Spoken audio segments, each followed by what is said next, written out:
शांति। हाँ, कई बार हम प्रश्न के उत्तर में कहते हैं कि आप YouTube पर हमारे चैनल पर जाओ और प्लेलिस्ट में आपको सब कुछ ग्रुप वाइज मिलेगा। लेकिन कईयों की कंप्लेन होती है कि हम उसको प्लेलिस्ट में जाने का समझ नहीं आ रहा है और या नहीं जा रहे हैं। तो उसके लिए मैंने यहाँ विधि बताई है कैसे चैनल खोलनी है और कैसे आप प्लेलिस्ट में जाके चूज़ कर सकते हैं। तो प्लीज़ ये विधि फॉलो करो। ओम शांति। अगर आपको मेडिटेशन और हेल्थ की बातों को अच्छी रीति समझना है तो यूट्यूब चैनल है शिव शक्ति मेडिटेशन बीके कुसुम, फिर सब्सक्राइब करेंगे और जो लक्ष्मी नारायण का आइकॉन है उस पर टच करेंगे तो हमारी चैनल खुल जाएगी। वहाँ प्लेलिस्ट में आपको सब कुछ ग्रुप वाइज मिलेगा। साथ साथ लाइक, शेयर और कमेंट भी कीजिए। इससे आपका दुआ का खाता बढ़ेगा, बुद्धि का ताला खुलेगा और आप जल्दी जल्दी आगे बढ़ सकोगे। ओम शांति। ओम शांति। आपका प्रश्न है, आज की 6 मार्च की मुरली से लेकर मुरली में आया कि अमृत वेले उठना यह आपका मन मानता है या बना हुआ है, इसीलिए इस पर चलते हो। आप स्वयं अनुभव करते चलते हो या डायरेक्शन या नियम बना हुआ है, इसलिए चलते हो।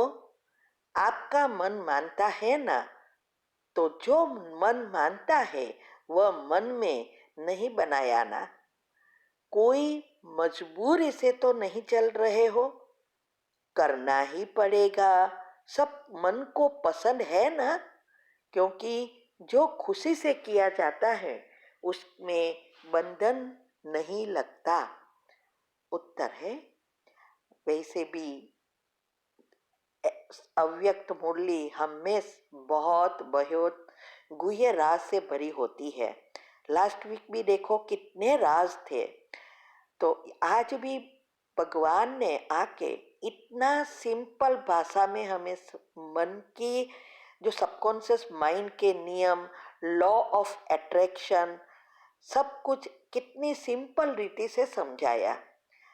तो आज यही इसमें कहना चाहते हैं कि देखो, एक है मन को चलाना पड़ता है, दूसरा है मन को नेचुरल एक स्वभाव बन जाता है, संस्कार बन जाता है, चलाना नहीं पड़ता।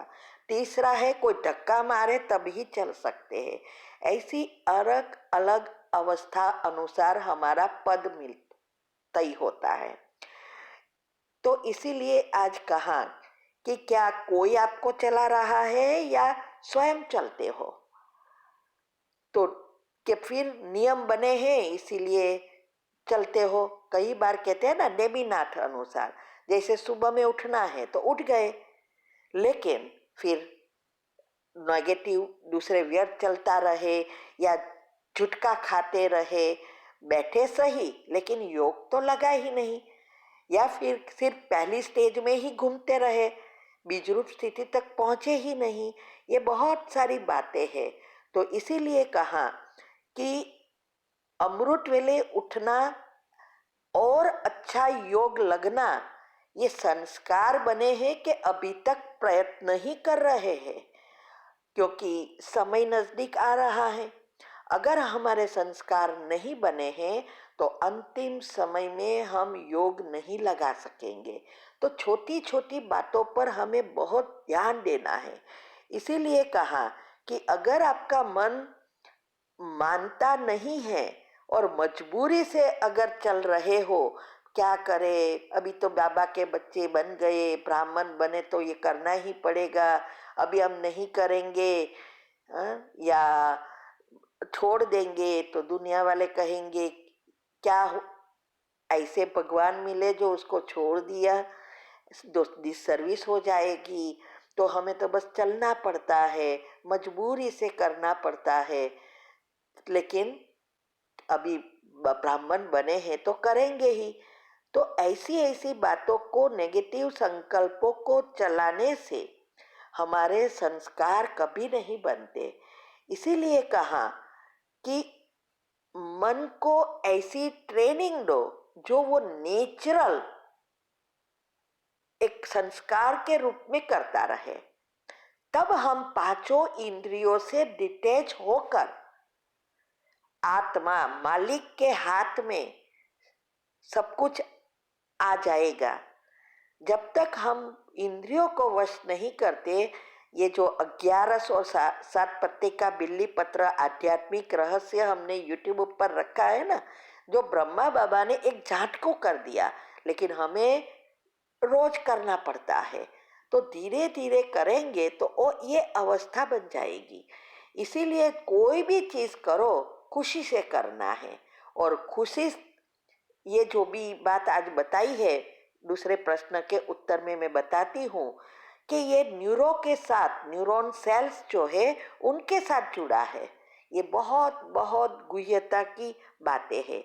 इसीलिए कोई भी हमारे जीवन में पेपर आए तो इस पेपर में पास होकर कर्म को संबंध में परिवर्तन करना है, पुण्य कर्म बनाना है। नए पाप कर्म बनाकर कर्म बंधन में नहीं आना है। इसीलिए हमें रोज अपने मन को परिवर्तन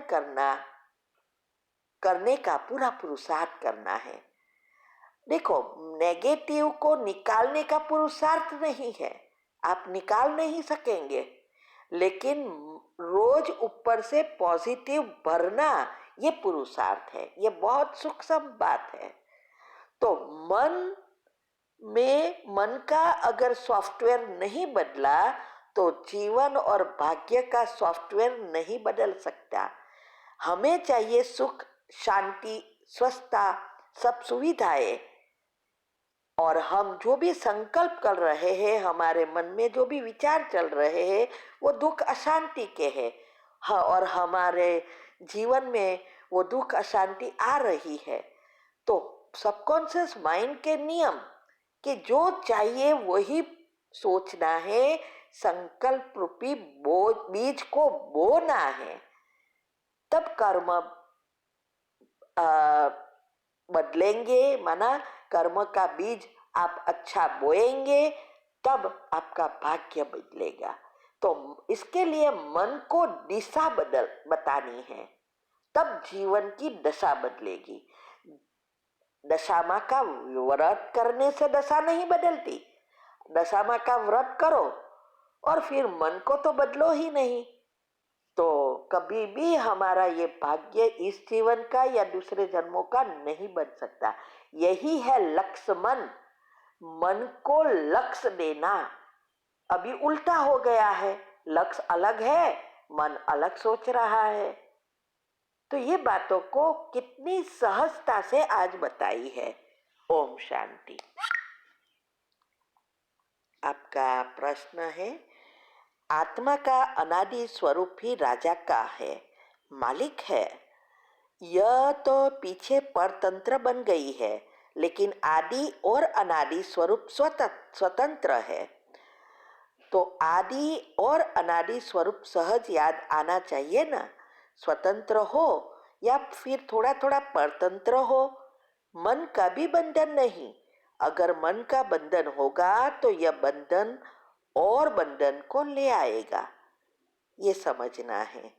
उत्तर है, देखो, अनादि स्वरूप अर्थात आत्मा का ओरिजिनल स्वरूप जब परमधाम में होती है, वो आत्मा का ओरिजिनल स्वरूप है।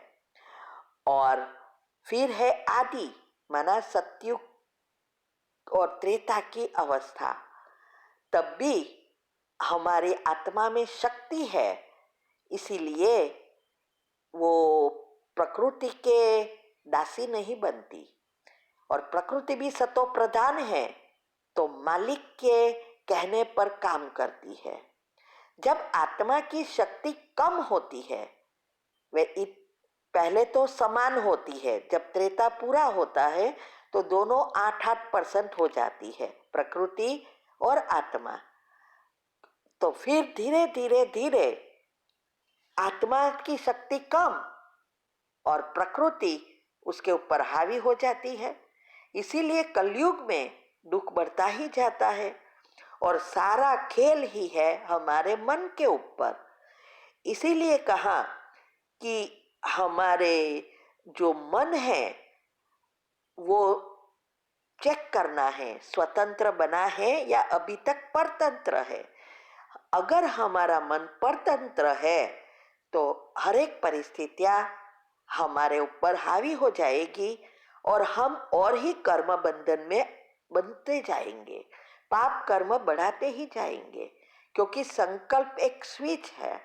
अगर आप नेगेटिव व्यर्थ ही सोचते हैं, देखते हैं, करते हैं तो आपके अंदर से वही नेगेटिव एनर्जी खींच खींच कर उसको प्रैक्टिकल में लाएंगे तो और ही पाप कर्म बनाएंगे। जब हम आत्मिक स्मृति में रहेंगे, आत्मिक स्वरूप बनाएंगे, तब हमारा पूरा कंट्रोल हमारे आत्मा के हाथ में आ जाएगा। मन, बुद्धि और संस्कार हमारे मन अरे आत्मा के अनुसार कहेगा। इसीलिए गीता में कहा है कि हर क्षण हमारी जो बुद्धि है वो कर्म को फॉलो करती रहती है और हमारे कर्म की भोगना देती रहती है, अच्छी या बुरी। लेकिन जब हमारी बुद्धि शुद्ध पवित्र बनेगी तब बुद्धि जो कहेगी वही कर्म करेगा। अभी कर्म जो कहता है वो बुद्धि करती है। कितनी गुह्य बात है। इस बात को मुझे समझने में बहुत समय लगा कि दोनों चीज समान लगती है, लेकिन वास्तव में समान नहीं थी। आप जमीन का अंतर है और ये बात दुनिया वाले कोई नहीं जानते।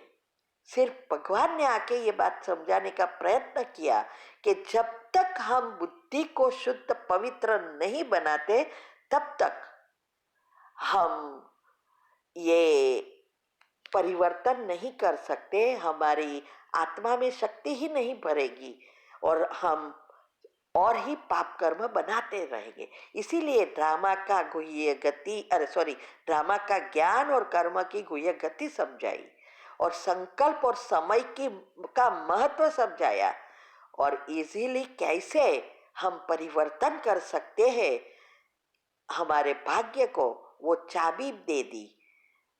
लेकिन करना हमारे हाथ में है। तो हमें चेक करना है कि हम अभी तक परतंत्र है या स्वतंत्र है। ओम शांति।